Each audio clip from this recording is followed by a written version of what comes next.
कि आपका हूँ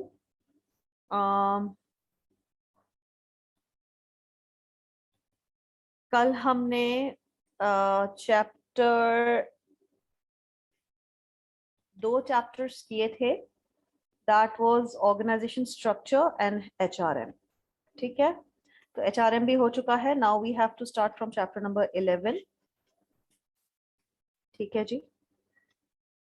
अच्छा, कल मैंने आप लोगों से मटेरियल्स शेयर कर दिए थे तमाम तर स्टूडेंट से, जो आप एमसीक्यूज और कुछ डिस्क्रिप्टिव के हवाले से कुछ क्वेश्चंस कर रहे थे।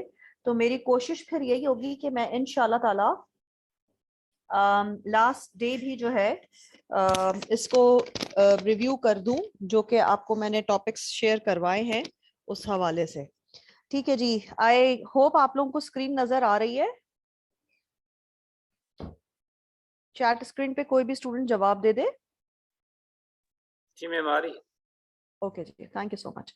अच्छा जी, अब मैनेजिंग टीम्स के बारे में हम बात करते हैं। तो देखिए, इंडिविजुअल्स किसी भी ऑर्गेनाइजेशन के अंदर इन form of teams and groups काम कर रहे होते हैं। ठीक है, डिपार्टमेंट भी क्या है, एक तरीके से देखा जाए तो टीम या ग्रुप है। फिर एक डिपार्टमेंट के अंदर सब ग्रुप्स होते हैं, यानी टीम्स होती हैं, टीम ए, टीम बी, टीम सी, और उनको डिफरेंट डिफरेंट काम दिया गया होता है। ठीक है, तो सबसे पहले हम वर्ड करने जा रहे हैं डिस्कस, जिसको कि हम कहते हैं ग्रुप। ग्रुप और टीम में सिर्फ एक चीज का फर्क है, इसको अगर आप चाहें तो अपने पास नोट डाउन कर लें। दोनों में नंबर ऑफ इंडिविजुअल्स काम कर रहे होते हैं। ठीक है, ग्रुप के अंदर इंडिविजुअल अकाउंटेबिलिटी होती है, टीम के अंदर टीम लीडर की अकाउंटेबिलिटी होती है अगर टारगेट अचीव नहीं हो। For example, Pakistan cricket team की जब परफॉर्मेंस अच्छी नहीं होती है तो कैप्टन की अकाउंटेबिलिटी होती है। बीइंग द लीडर, कैप्टन की अकाउंटेबिलिटी होती है। ठीक है, ग्रुप मेंबर्स की भी अकाउंटेबिलिटी होती है, बट डायरेक्ट इतनी नहीं होती जितनी की कैप्टन की होती है। टीम के अंदर कैप्टन की या लीडर की अकाउंटेबिलिटी होती है, वेयर एज ग्रुप के अंदर इंडिविजुअल। फॉर एग्जांपल, आप लोग ग्रुप के अंदर जो है वो काम करते हैं अपने प्रोजेक्ट का यूनिवर्सिटीज के अंदर, और ग्रुप मार्किंग इंडिविजुअल बेसिस पे हो रही होती है। हर बंदा अपने वर्क को रिप्रेजेंट करता है और उसके अगेंस्ट उसकी अकाउंटेबिलिटी होती है। ठीक है, ये फर्क है। वरना दोनों के अंदर नंबर ऑफ इंडिपेंडेंट इंडिविजुअल्स काम कर रहे होते हैं, और उनके बीच में इंटरैक्शन होना जरूरी इसलिए होता है कि ग्रुप का पूरा आउटकम जो है वो टोटल ग्रुप का होता है, टोटल ग्रुप मेंबर्स का होता है। दैट मींस एक ग्रुप मेंबर का काम दूसरे ग्रुप मेंबर के काम से इंटरलिंक्ड है, इंटरडिपेंडेंट है। फॉर एग्जाम्पल, कोई भी टास्क है, 100 यूनिट सेल करने हैं, 100 यूनिट सेल करने हैं, और हमने 4 मेंबर्स के बीच 25-25 यूनिट डिवाइड कर दिए हैं। दो लोगों ने अपना टारगेट अचीव कर लिया बट दो लोग नहीं कर सकते, तो हमने 50% टारगेट अचीव किया, यानी टोटल ने 50% टारगेट अचीव किया होगा। ये नहीं कहा जाएगा कि मिस्टर ए ने जो है वो अपना टारगेट अचीव कर लिया 100%। It's not like that. तो टोटल आउटकम काउंट होता है। तो इसका मतलब है कि सब सारे ग्रुप मेंबर्स का या सारे टीम मेंबर्स का interdependency, interlink of the work होता है। ठीक है, यहां तक किसी को कोई सवाल? अच्छा जी, आगे बात करते हैं। दो टाइप के ग्रुप्स हैं, फॉर्मल ग्रुप्स होते हैं, इनफॉर्मल ग्रुप्स होते हैं। नाम से आपको पता चला है, फॉर्मल ग्रुप का मतलब होता है अब ऑर्गेनाइजेशन का अमल दखल शामिल होता है ग्रुप फॉर्म करने में। Leader, management, department role play कर रहा होता है। ठीक है, और इनफॉर्मल ग्रुप के अंदर क्या होता है, ये आप खुद फॉर्म करते हैं अपनी लाइकिंग डिसलाइकिंग पे। फॉर एग्जाम्पल, फ्रेंड्स का ग्रुप जो है वो हम खुद फॉर्म करते हैं, तो उसके अंदर कोई प्रॉब्लम नहीं आती। ठीक है, उसके अंदर कोई हमें अप्रूवल नहीं लेना होता, उसके अंदर हमें किसी मैनेजमेंट को इन्वॉल्व नहीं करना होता। लॉगिन नहीं हो रहा, ये मुझे समझ में नहीं आ रहा। एक स्टूडेंट है वो कह रहे लॉगिन नहीं हो रहा। ओके,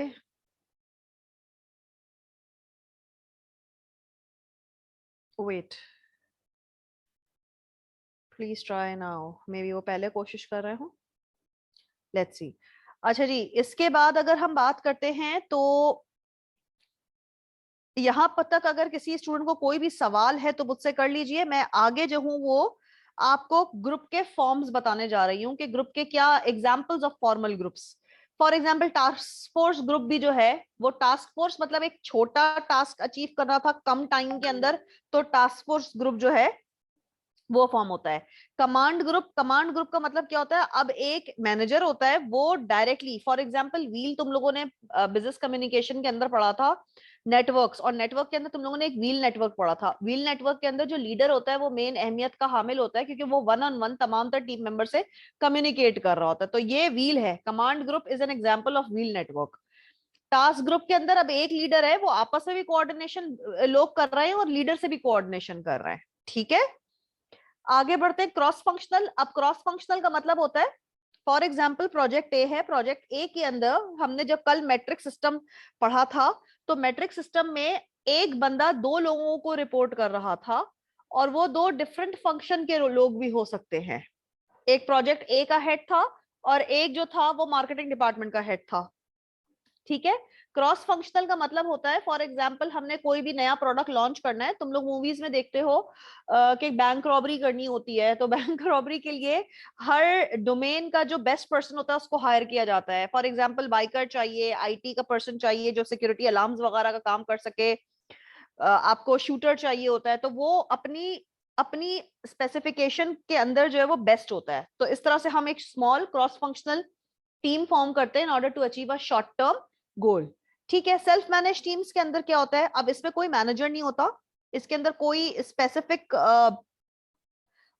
रिपोर्टिंग लाइन नहीं होती। ठीक है, हर बंदा जो है वो इंडिपेंडेंट होता है, वो अपने टास्क को खुद सेट करता है, और खुद जो है वो अपनी प्लानिंग करके, शेड्यूलिंग करके अपने आप को टास्क को अचीव करने की या गोल को अचीव करने की कोशिश करता है। इसके अंदर कोई रिपोर्टिंग लाइन नहीं होती। ठीक है, इसके बाद group team development forms, stages होते हैं, स्टेप्स होते हैं, जिसको हम टक्समैन, बेटा प्लीज यहां पर लिखा हुआ नहीं है, आई डोंट सी कहीं पे लिखा हुआ, लेकिन इसको अपने पास लिख लो। ये टक्समैन के टीम डेवलपमेंट स्टेजेस हैं, टक्समैन के टीम डेवलपमेंट स्टेजेस हैं। कोई कंफ्यूजन यहां पर? टक्समैन के टीम डेवलपमेंट स्टेजेस हैं। ठीक है, अपने पास प्लीज नोट डाउन कर लीजिए।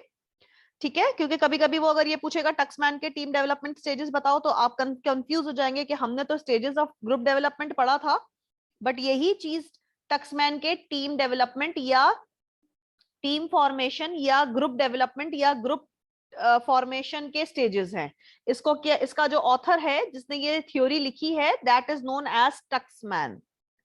ठीक है, अच्छा, इसके अंदर सबसे पहले ग्रुप फॉर्म होता है। हमने as a manager, if I am the manager, मैंने जो है ना वो 5 लोगों को कलेक्ट किया, और 5 लोगों को कलेक्ट करके मैंने जो है ना एक ग्रुप बना दिया। अब जब मैंने 5 लोगों को कलेक्ट किया है, तो जाहिर सी बात है मैंने उनकी वर्किंग के ऊपर ही उनको पिक किया होगा अपनी टीम के अंदर। ठीक है, अब जब वो सारे अच्छे वर्कर हैं, तो एक दूसरे के कंट्रोल में वो नहीं जाएंगे, वो डोमिनेट करने की कोशिश करेंगे कि भाई आई एम द बेस्ट, तो I know the best, so I will follow, everyone will follow my instruction. तो उन पांचों के बीच में डिसएग्रीमेंट आएगा और कॉन्फ्लिक्ट आएगा कि कौन जो है वो लीडर है, किसकी बात सुनी जाएगी। कॉन्फ्लिक्ट आएगा, डिसएग्रीमेंट आएगा, इसको हम क्या कहते हैं, स्टॉर्मिंग। स्टॉर्मिंग, तूफान आ जाता है, यानी स्टॉर्म आ गया, कॉन्फ्लिक्ट आ गया, डिसएग्रीमेंट आ गया। डिसएग्रीमेंट किस चीज पे आएगा भाई, who will be the leader. ठीक है, फिर हम रूल्स तय कर लेते हैं। हम कहते हैं भाई ये 5 अलग अलग डोमेन के बेस्ट लोग हैं, और ये अपने डोमेन को खुद रन करेंगे, ये एक दूसरे के डोमेन में नहीं बोलेंगे। तो हमने क्या कर दिया, हमने एक्सेप्टेबल रूल्स सेट कर लिए। ठीक है, इन दो टीम को ये साहब लीड करेंगे, और ये दो मेंबर्स को ये साहब लीड करेंगे, ऐसा कुछ करके हमने डिवाइड कर लिया, हमने अपने सेट रूल्स तय कर लिए। ठीक है, जब हमने रूल्स तय कर लिए, उसके बाद टीम परफॉर्म करना शुरू करेगी। ठीक है, टीम परफॉर्म कर रही है और फंक्शनल है और अपना टास्क अचीव कर रही है। ठीक है, जब टास्क अचीव हो जाएगा तो जाहिर सी बात है टीम खत्म हो जाएगी, जिसको हम कहते हैं डॉमिंग, एडजर्निंग। ठीक है, जिसको हम कहते हैं डॉमिंग भी कहते हैं, एडजर्निंग भी कहते हैं। तो ये दोनों नाम जो हैं, इसमें क्या होता है, इसका मतलब है कि अब टीम का काम अचीव हो चुका, टास्क अचीव हो गया, तो टीम अब उसकी जरूरत नहीं है, टीम खत्म हो जाएगी। यहां तक किसी स्टूडेंट को कोई सवाल है तो बेटा प्लीज मुझसे कर लीजिए। If any student has any kind of question, please ask me now.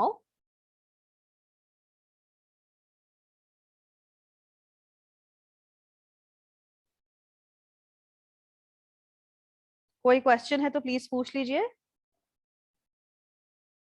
ठीक है, अब आगे हम बात करते हैं, देखें, अच्छा जी, एक बच्चे का कोई क्वेश्चन है, एडजर्निंग को हम डॉमिंग भी कहते हैं। डॉमिंग एंड एडजर्निंग इज द टाटा bye bye of the team, के टीम अब खत्म हो गई है, टास्क अचीव हो गया, टीम अब डिसॉल्व हो जाएगी, अब नई टीम बनेगी। ठीक है, अहमद रजा, ओके। नाउ हम आगे बढ़ते हैं। अब देखें, एक्सटर्नल कंडीशंस जो हैं वो ग्रुप के ऊपर, ग्रुप किसी भी ऑर्गेनाइजेशन के अंदर, किसी भी डिपार्टमेंट के अंदर जब हम फॉर्म करते हैं, तो वो ग्रुप के मेंबर्स को ना ऑर्गेनाइजेशन के रूल्स एंड रेगुलेशंस को भी फॉलो करना पड़ता है। ठीक है, उस ग्रुप के ऊपर जितने भी आपके ऑर्गेनाइजेशन रूल्स हैं वो इम्पोज हो रहे होते हैं। ठीक है, और ग्रुप का एक स्ट्रक्चर भी, अभी मैंने थोड़ी देर पहले आपको एग्जांपल दी थी कि भाई हमने 2 लोगों को लीडर बना देते हैं और हम बाकी 2 लोगों को उनके अंडर डाल देते हैं। तो हम एक स्ट्रक्चर भी फॉर्म कर लेते हैं कि these two are, one person mister A is going to look after 3 things and mister B is going to look after 2 things. तो 3 और 2 का हमने एक स्ट्रक्चर बना दिया है। ठीक है, और फिर ग्रुप जो है वो एक्टिविटीज, अपनी टास्क को अचीव करेगा। ठीक है, और अपनी परफॉर्मेंस को वो बेहतर करेगा, और जो भी उनका गोल होता है उस गोल को वो अचीव करेगा। तो जाहिर सी बात है, जब उनकी परफॉर्मेंस अचीव अच्छी होगी, उनको गोल अचीव हो जाएगा, तो they will be satisfied, even the management and the leaders will be satisfied. ठीक है, आगे बात करते हैं हम, एक्सटर्नल कंडीशंस के अंदर क्या क्या चीजें होती हैं जो कि ग्रुप के ऊपर हम जो है वो इम्पोज कर रहे होते हैं, यानी इम्पोज कर रहे होते हैं, एक तरीके से कह रहे हैं, इम्पोज का दूसरा वर्ड होता है रीइंफोर्स कर रहे होते हैं, थोप रहे होते हैं। ठीक है, उनको चाहे वो एक्सेप्ट करे या ना करे, उनको वो काम करना है, उनको वो रूल्स फॉलो करने हैं। इसमें क्या क्या चीजें हो सकती हैं, ऑर्गेनाइजेशन की स्ट्रेटजी, ठीक है, उनकी अथॉरिटी रिलेशनशिप, के भाई मेरे ताल्लुकात मेरे बॉस से अच्छे हैं कि नहीं है।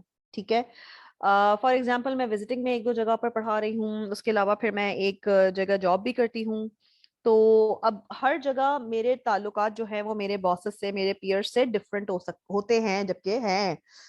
तो होता क्या, कुछ जगहों पे मुझे बड़ी फ्लेक्सिबिलिटी मिलती है तो मुझे कोई प्रॉब्लम नहीं होती, कुछ जगहों पे मुझे बहुत रिजिड फिक्स रहना पड़ता है। तो एचईसी इन्वॉल्व हो जाती है यूनिवर्सिटीज या चार्टर्ड यूनिवर्सिटीज के अंदर, तो वो बड़ा एक मसला हो जाता है कि अभी अब प्रॉब्लम ये कि वो 3 बच्चों की कॉपीज अब मिल जानी चाहिए, वरना सब प्रॉब्लम में आएंगे। ऑफ कोर्स मेरी उसमें कोई वो नहीं है, लेकिन एग्जामिनेशन डिपार्टमेंट की जिम्मेदारी है, तो अब क्या है, ये अथॉरिटी है। ठीक है, तो एचईसी हमसे क्वेश्चन कर सकता है। अब कॉपीज यकीनन मिल जाएंगी, कल वो एक एक एनवलप खोल के या किसी भी टीचर के पास गलती से चली गई होंगी तो वो रिटर्न करेंगे, वो तो हमें मिल ही जानी है, कॉपीज कहाँ जानी है। बट द प्रॉब्लम इज के वो एक डेडलाइन है कि हमें मार्क्स एंटर करने हैं नेक्स्ट वीक तक, तो वो इंशाल्लाह ताला let's see how we do it. तो फॉर्मल आपके रेगुलेशंस रूल्स हैं, तो एचएससी के रूल्स को हमको फॉलो करने हैं।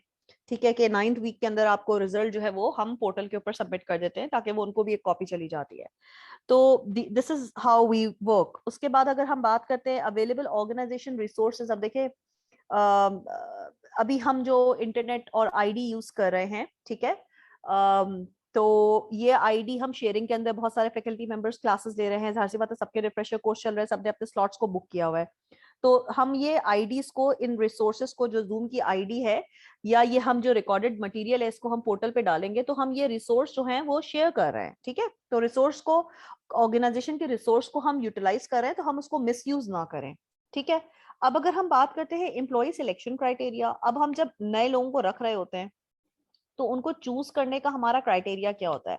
उस क्राइटेरिया में एक बात याद रखिएगा, हम non verbal and verbal gestures के थ्रू एथिकल मॉरल वैल्यूज को कभी इग्नोर नहीं करते, बिकॉज एथिकल मॉरल वैल्यूज जो हैं वो लोगों को सिखाई नहीं जा सकती हैं। That is how I see things. ठीक है, आगे बात करते हैं परफॉर्मेंस मैनेजमेंट को, कल हमने बहुत डिटेल में एचआर के चैप्टर में किया था। Performance management is employ appraisal, जिसका के सिस्टम होता है, कल मैंने एक फॉर्म आपको दिखाया था और हमने नंबर मार्किंग की थी और हमने ग्रेडिंग की थी, बेसिकली ग्रेड स्कोर कार्ड था। अच्छा, कुछ जगहों पे 360 डिग्री परफॉर्मेंस अप्रेजल होता है। 360 का मतलब होता है कि मेरा जूनियर भी मुझे अप्रेजल देगा, मेरा पीयर भी मुझे अप्रेज करेगा, मेरा बॉस भी मुझे अप्रेज करेगा, तो वहां पर मैं किसी के साथ अपने ताल्लुकात खराब करना अफोर्ड नहीं कर सकती। ठीक है, कोई कंफ्यूजन यहाँ पे किसी स्टूडेंट को है तो प्लीज बेटा पूछ लीजिए।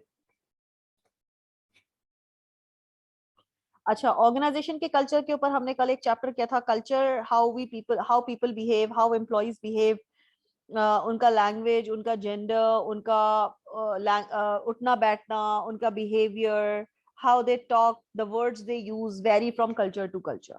ठीक है, देन हम बात करते हैं general physical layout of the work space. अब वर्क स्पेस के अंदर यानी वर्किंग कंडीशन के अंदर आपका लेआउट, आपके ऑफिस कहाँ पे हैं, आपका क्यूबिकल किस तरह का है, और आपका मतलब आई प्रेफर, अब मजे की बात है बिकॉज इस वक्त जो है वो कराची में रोड्स वगैरह का और ट्रैफिक का बड़ा इशू आफ्टर, अल्लाह माफ करे, ये बारिशों की वजह से के बाद से what I have started doing, वैसे भी क्योंकि गाड़ी के अंदर कोई ना कोई काम निकल ही रहा होता है, ठीक है, तो I have started, I prefer working कि मैं अपने घर के करीब करीब काम रखती हूँ, लाइक पहरिया हो गया, आईसीएमपी का आपका हेड ऑफिस हो गया, तो ये सारे तकरीबन 10-15 मिनट के डिस्टेंस पे है मेरे घर से। अदरवाइज जितने भी मेरी दूर की चीजें थी उनको मैंने नो करना शुरू कर दिया है। क्यों? क्योंकि मुझे जो है वो कम्यूटेशन जो है वो मेरे लिए मेन प्रॉब्लम होता था। तो देखिए वर्क स्पेस यानी आपके ऑफिस का क्यूबिकल का एनवायरनमेंट एज वेल एज आपके ऑर्गेनाइजेशन की लोकेशन, दोनों चीजें जो है वो आपको सूट करनी चाहिए, ठीक है। फिर हम बात करते हैं ग्रुप मेंबर्स के बीच में जो रिसोर्सेज होते हैं, और वो रिसोर्सेज क्या होते हैं। उनकी नॉलेज भी रिसोर्स है, उनके स्किल्स भी रिसोर्स है, जाहिर सी बात है स्किल्स एंड नॉलेज के बेस पर उनकी एबिलिटीज भी रिसोर्सेज हैं, ठीक है। और हर ग्रुप मेंबर की अपनी एक पर्सनालिटी होती है, और उस पर्सनालिटी के हिसाब से उसका कुछ पर्सनालिटी ट्रेट या कैरेक्टरिस्टिक्स या क्वालिटी होता है जो कि एक इंडिविजुअल को दूसरे इंडिविजुअल से यूनिक बनाता है, ठीक है।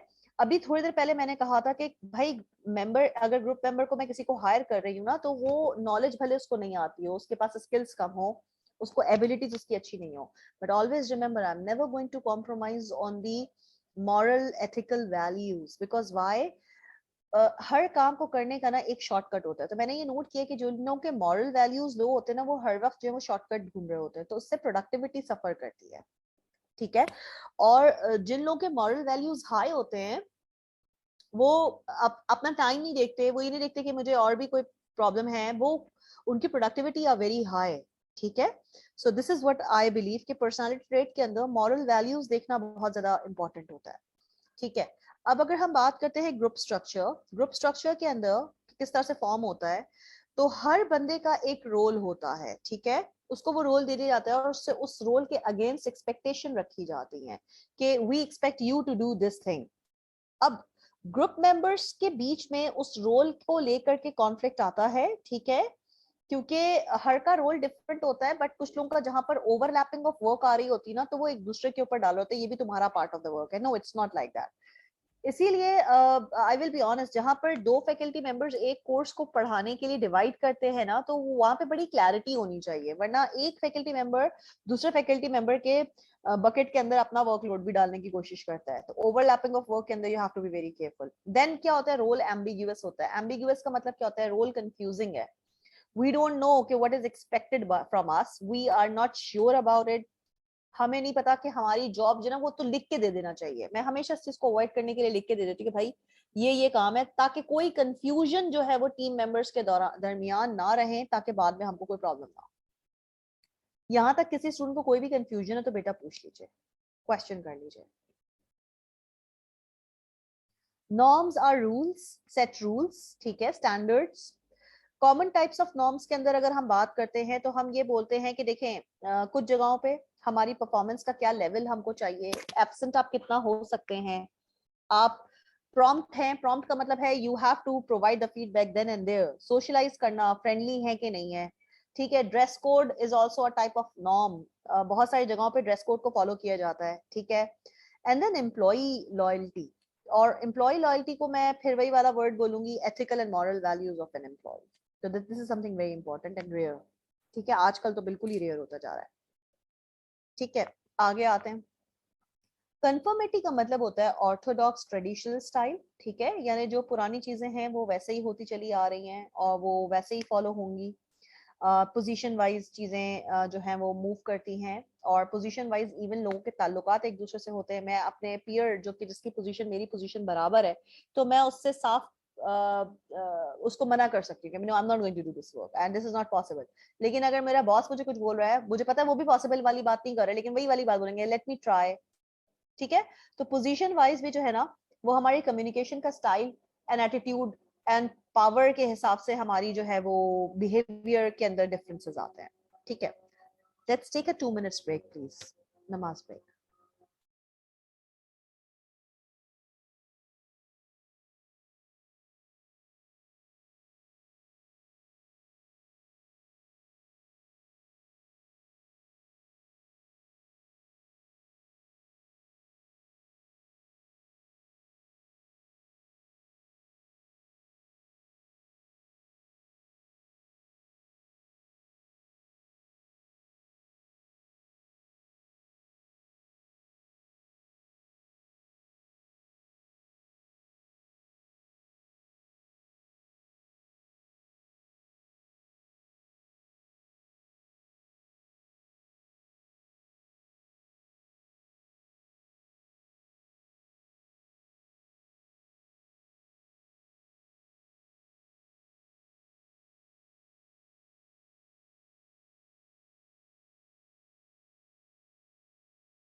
किसी स्टूडेंट को कोई भी क्वेश्चन हो तो प्लीज चैट स्क्रीन पे लिख दीजिए इस स्लाइड तक।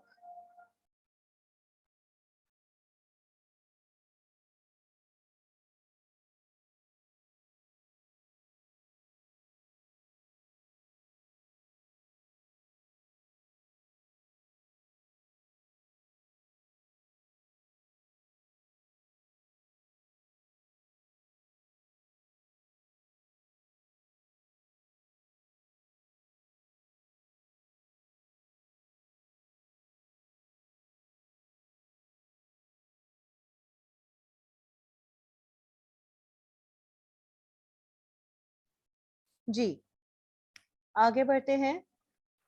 ओके अब ग्रुप थिंक का मतलब होता है कि ग्रुप के बीच में बहुत स्ट्रॉन्ग बॉन्डिंग है और सब लोग कंसेंसस से एक साथ डिसीजन ले रहे हैं। अब होता क्या है कि जो व्हाट मेजॉरिटी थिंक्स, जो माइनॉरिटी भी होती है उसको मानना पड़ता है, ये सोचते हुए कि भाई उनको थ्रेटन होता है कि भाई ये कहीं हमसे नाराज ना हो जाएं, या भाई ये तो मेजॉरिटी ये कह रहे हैं तो लेट्स फॉलो दिस। हालांकि हमारे दिल में कहीं ख्याल आ रहा होता है। एक एग्जांपल देती हूँ छोटी सी। फॉर एग्जांपल यूजुअली लोग जुमे के दिन जो है ना, हम ऑफिस के अंदर जब लंच कर रहे होते हैं साथ, तो हम लोग majority people prefer to order biryani. ठीक है, अब अगर मेरा पिज्जा खाने को दिल भी कर रहा है ना, तो फिर आई इट लुक्स रियली ऑड कि सिर्फ एक बंदा बैठ के पिज्जा खा रहा है, तो आई प्रेफर जो सब कर रहे हैं भाई मेरा भी ऑर्डर वही कर दो। ठीक है, कोई कंफ्यूजन यहाँ पर? अच्छा, इसके बाद हम बात करते हैं।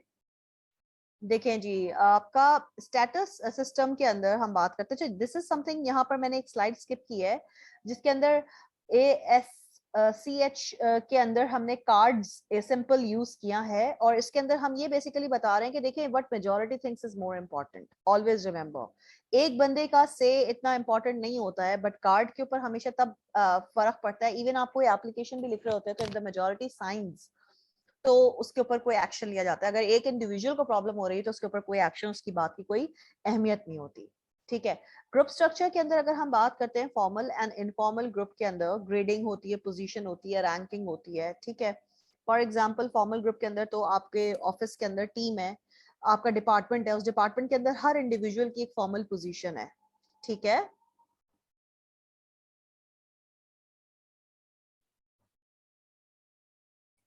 ASCH is nothing but ASCH is ऐसे ही इसको जैसे बार्स BARS हम प्रोनाउंस करते हैं, तो इसी तरह से ASCH एक बार कार्ड है।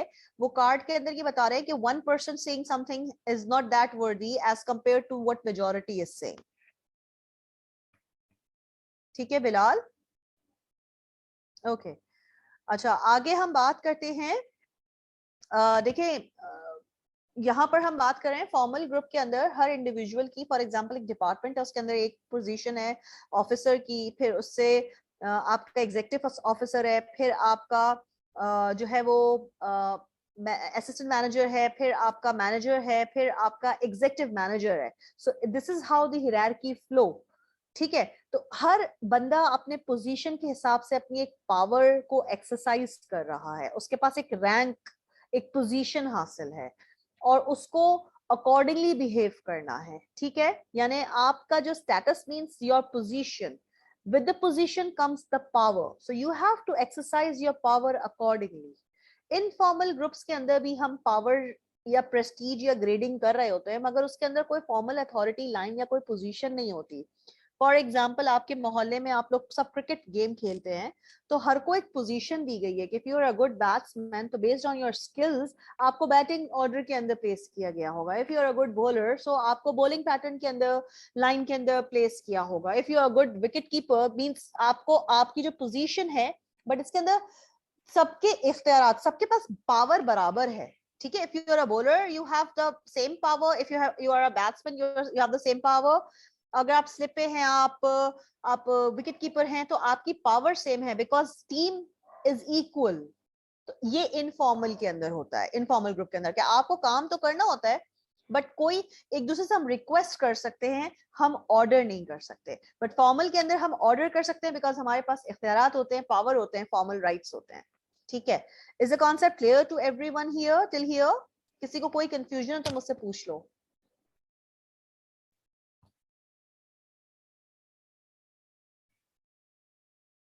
ओके, आगे आ जाओ।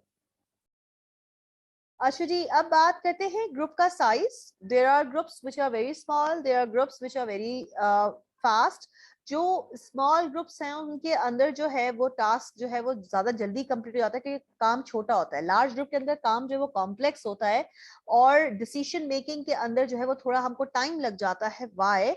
बिकॉज कंसेंसस के ऊपर पहुंचने के लिए 3 लोगों की फौरन हमको ओपिनियन आ जाता है, बट अगर 300 लोग हैं तो उनका ओपिनियन कैटर करने के अंदर ना हमको टाइम लग जाता है। ठीक है।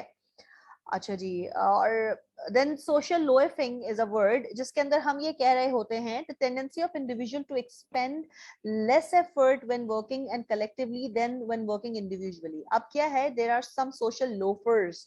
तो लोफर्स किनको बोलते हैं? जो बहुत सोशलाइज कर रहे होते हैं, जो काम के लोग नहीं होते। ठीक है। तो क्या होता है कि वो इंडिविजुअल काम कर रहे होते तो वो काम अच्छा कर रहे होते हैं, बट जब वो ग्रुप के अंदर काम कर रहे होते तो वो अपनी पीआर बना रहे थे। अच्छा हाँ भाई, और कोई नई ताजी खबर, अच्छा फिर ये हुआ था, अच्छा ये हुआ, फिर ये हुआ। तो वो यानी कहानियां ज्यादा होती हैं, काम कम होता है। ठीक है। कोई कंफ्यूजन यहाँ तक किसी स्टूडेंट को है तो प्लीज बेटा पूछ लो।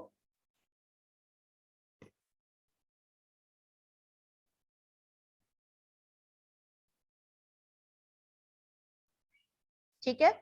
ग्रुप कोहेसिवनेस का मतलब होता है यूनिटी इन द ग्रुप, कि सब लोग एक डायरेक्शन के अंदर काम कर रहे हैं। जब सब एक साथ काम कर रहे होते हैं ना तो अलाइनमेंट होती है basically. Synergy, alignment, cohesiveness means I should be saying, Urdu में इसको हम क्या कहते हैं? यकजहती, यूनिटी। ठीक है। कोई कंफ्यूजन? Any question? ठीक है जी, आगे बढ़ जाते हैं।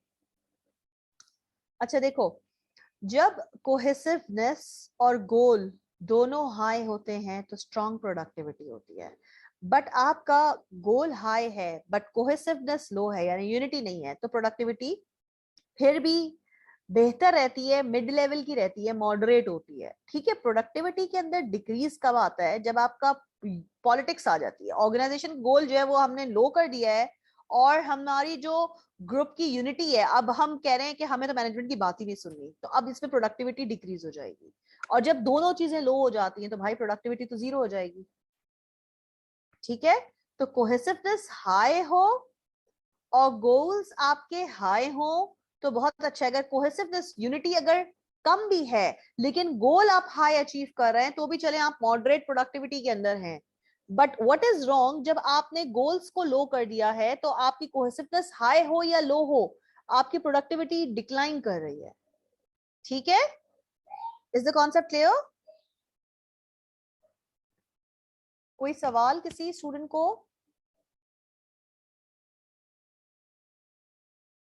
Any question if you have, please write it on the chat screen.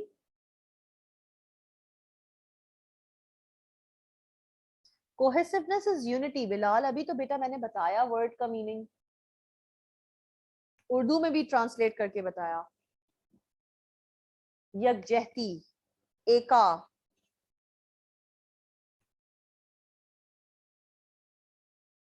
Anyone else? कोई सवाल किसी को?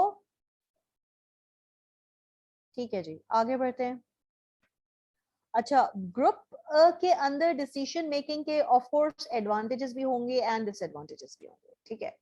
ग्रुप के अंदर हमारे पास नॉलेज ज्यादा आती है। जाहिर सी बात है, एक बंदा कम सोच सकता है, कम जानता है, कम इंफॉर्मेशन गैदर करता है, रादर देन कि 10 लोग इंफॉर्मेशन गैदर करते हैं। तो जाहिर सी बात है 10 लोगों के पास इंफॉर्मेशन या नॉलेज ज्यादा होती है। ठीक है। फिर हम बात करते हैं डाइवर्स ऑल्टरनेटिव्स होते हैं, यानी डाइवर्स मतलब हर बंदे का दिमाग जो है वो डिफरेंट होता है, उसके पास डिफरेंट सेट ऑफ स्किल्स हो सकते हैं, उसके पास डिफरेंट एक्सपीरियंस हो सकता है, तजुर्बा हो सकता है। ठीक है। अब एडवांटेज एक ये भी होता है कि ग्रुप के अंदर हम सब मिल के काम कर रहे होते हैं तो हमारे अंदर एक्सेप्टेंस का भी जो हम कहते हैं परसेंटेज होता है, that is higher as compare to individual acceptance. कि अगर मैंने कोई काम किया है तो मेरा जो टीम वर्कर है या मेरा जो डिपार्टमेंट के दूसरे लोग हैं, कोई जरूरी नहीं कि वो मुझसे अग्री करे, लेकिन अगर हम एक ही टीम के अंदर काम कर रहे हैं तो वेदर दे लाइक इट और नॉट, वो मेरी बात को एक्सेप्ट करेंगे। ठीक है। अच्छा, लेजिटिमेसी ऑफ डिसीजन बढ़ जाती है। लेजिट का मतलब होता है एक्यूरेसी, करेक्ट, राइटियस। ठीक है। लीगैलिटी। ठीक है। लेजिट मतलब सही होना, तो सही डिसीजन एक बंदा गलती कर सकता है, 10 लोग मिलकर गलती नहीं कर सकते। ठीक है। नाउ डिसएडवांटेज क्या है? ऑफ कोर्स एक बंदा जब डिसीजन लेता है वो जल्दी डिसीजन लेता है, लेकिन अगर 10-15 लोग मिलकर डिसीजन ले रहे हैं तो हर किसी को एक दूसरे को कन्विंस करने में टाइम लगेगा। देन माइनॉरिटी डोमिनेशन, यानी अब जो लोग मेजोरिटी हैं या जो बहुत ज्यादा डोमिनेंट इन नेचर हैं, वो आराम से पूरी टीम का डिसीजन अपनी तरफ टर्न कर सकते हैं। तो इसके अंदर जो लोग माइनॉरिटी के अंदर होते हैं ना, they feel like they have this feeling कि भाई हमारी तो कोई सही नहीं है, तो दे गेट डिमोटिवेटेड। ठीक है, अब प्रेशर टू कॉन्फर्म की बात आ जाती है, फिर हमको rules and regulation, Orthodox style of working करनी ही करनी होती है, क्योंकि टीम के अंदर कोई ना कोई खबरी भी होता है, and this is a fact. ठीक है, एम्बिग्यूअस रिस्पॉन्सिबिलिटी के अंदर कॉन्फ्लिक्ट आता है कि ये नहीं पता भाई किसकी टीम ने ये काम करना है, लेकिन अब टीम मेंबर्स के बीच में किस तरह से डिवीजन ऑफ वर्क हुआ है, ये कभी कभी कंफ्यूजिंग हो जाता है। तो एम्बिग्यूअस का मतलब होता है कंफ्यूजिंग। यहां तक किसी स्टूडेंट को कोई क्वेश्चन है तो बेटा प्लीज कर लो।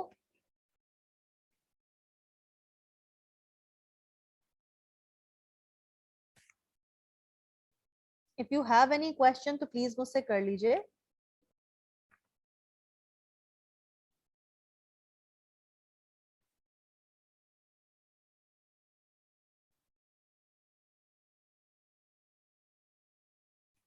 कोई सवाल नहीं है बच्चों? ठीक है, आगे बढ़ रही हूँ।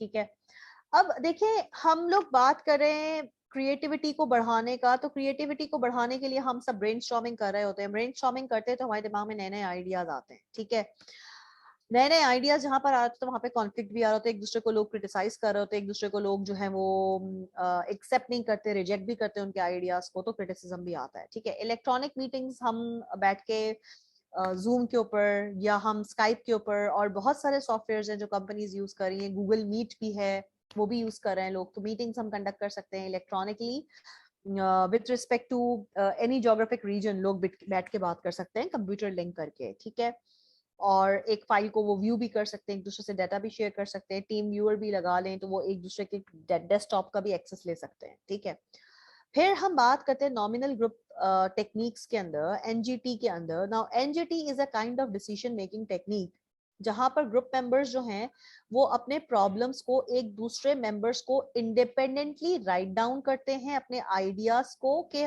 वी थिंक कि this problem should be solve in this way. ठीक है, तो वो अपना अपना जो आइडेंटिटी है वो डिस्क्लोज नहीं करते। फिर जो है वो एक लीडर जो है वो एक बॉक्स के अंदर सारे मेंबर्स के जो डिसीजन मेकिंग या जो पेपर होता है उस पर्ची को खोलता है, और खोलने के बाद वो चीज को फॉलो किया जाता है जो मेजोरिटी लोगों ने लिखा होता है। ठीक है, कोई कंफ्यूजन यहाँ पर किसी स्टूडेंट को है तो बेटा पूछ लीजिए।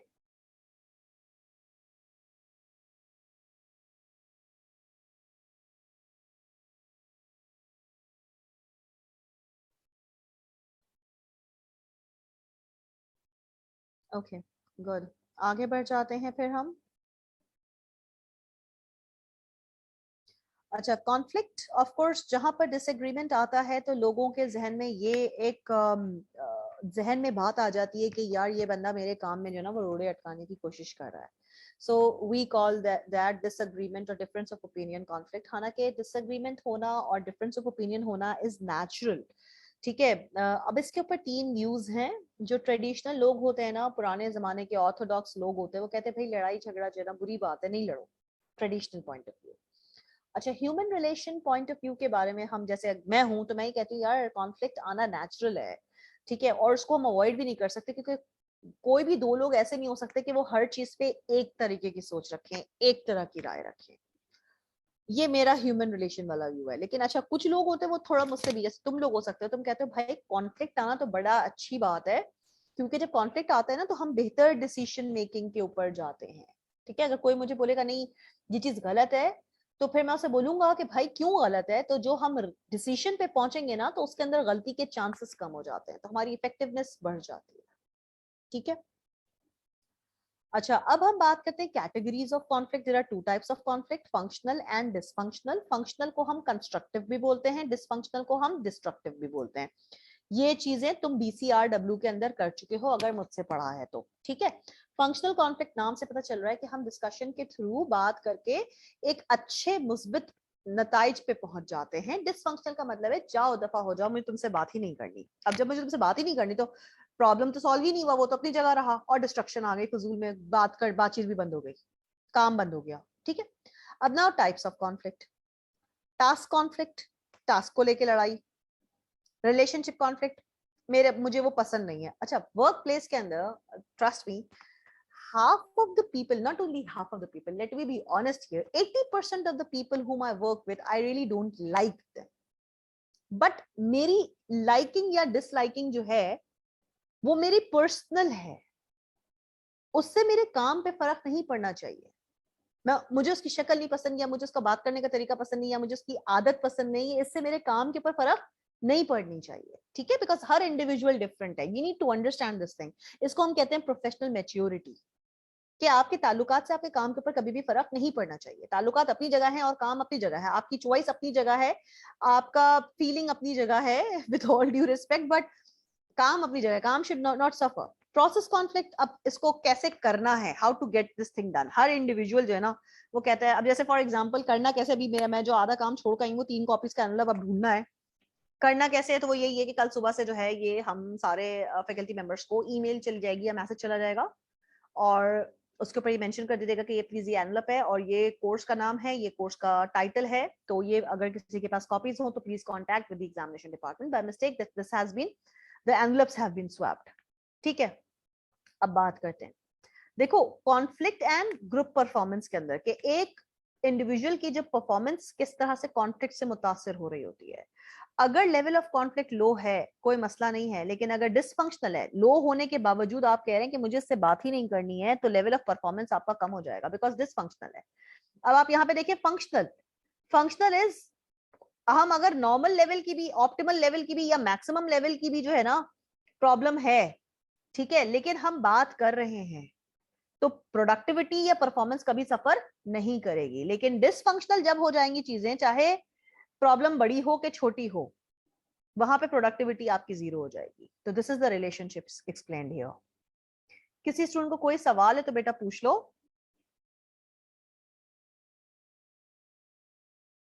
अच्छा जी, टेक्निक्स टू मैनेज कॉन्फ्लिक्ट, अब ये बड़े मजे की बात होती है, और ये तुम लोगों ने बिजनेस कम्युनिकेशन के अंदर BCRW के अंदर मैंने जिन बच्चों को पढ़ाया है उनको मैंने करवाया है कि कॉन्फ्लिक्ट मैनेजमेंट के तरीके होते हैं। अवॉइडेंस, देखो अवॉइड करने का मतलब होता है कि हम दोनों जो है वो अपनी आंख बंद कर रहे हैं, ये शॉर्ट पीरियड के लिए तो चल जाता है, टू बाय सम टाइम और टू थिंक, या कभी कभी मैं करती हूँ अवॉइड, जब करती हूँ जब मेरा गुस्सा जो है वो ठंडा हो जाए, ठीक है, ताकि गुस्सा ठंडा हो जाए, लेकिन मुझे पता है कि प्रॉब्लम है, मुझे बात करनी है।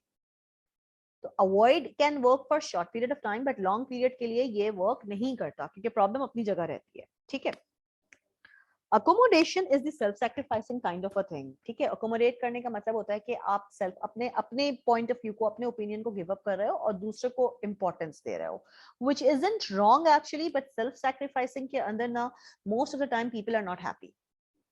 ठीक है, अच्छा, फोर्सिंग, कोई मेरे ऊपर थोप रहा हो, तो अब क्या है थोपने के अंदर, अब कंपटीशन भी इसको हम कहते हैं, दैट इज, मैं, एक तो होता है कि मैं जीत जाऊं और दूसरा हार जाए, लेकिन कभी कभी मुझे अनफेयर तरीके से दूसरे को हराना पड़ता है ताकि मैं जीत जाऊं। Getting the point? ठीक है, अब कॉम्प्रोमाइज, कॉम्प्रोमाइज के अंदर आप लोगों ने दोनों ने इनिशियल स्टैंड से हट के मिडवे में आना है, तो कॉम्प्रोमाइज में भी लोग खुश नहीं होते। ऑलवेज रिमेंबर, बिकॉज आपको एक खलिश जरूर होती है कि यार जो बात मैं कह रहा था वो मान लेते तो क्या मसला था। ठीक है, सो देयर इट्स देयर कि कॉम्प्रोमाइज के अंदर, या I know we need to compromise, और प्रोफेशनल वर्ल्ड के अंदर तो बहुत सारे कॉम्प्रोमाइजेस इवन पर्सनल लाइफ में भी करने पड़ते हैं, बट फिर वो जो एक हैप्पीनेस या मोटिवेशन होती है ना, उसकी टेंडेंसी थोड़ी सी कम हो जाती है। Collaboration is the win win situation, कि भाई दोनों मिलके काम करते हैं और दोनों का फायदा इसमें, तो अपना अपना फायदा उठाते हैं, तो this is something really good. यहां तक किसी स्टूडेंट को कोई भी सवाल है तो बेटा मुझसे कर लीजिए अभी के अभी। If you have any question, please write it on the chat screen and I'm going to answer you right now.